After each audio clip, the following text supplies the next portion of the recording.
Good evening. So today, make yourself a promise that you will not let your gifts expire in silence, that you will unwrap every hidden talent, awaken every sleeping dreams, and live this life like the time-bound miracle it truly is.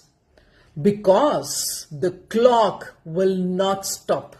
The world will not wait, and your potential will not remain patient forever. Use it, live it, and let the asset call you, and let the asset call you.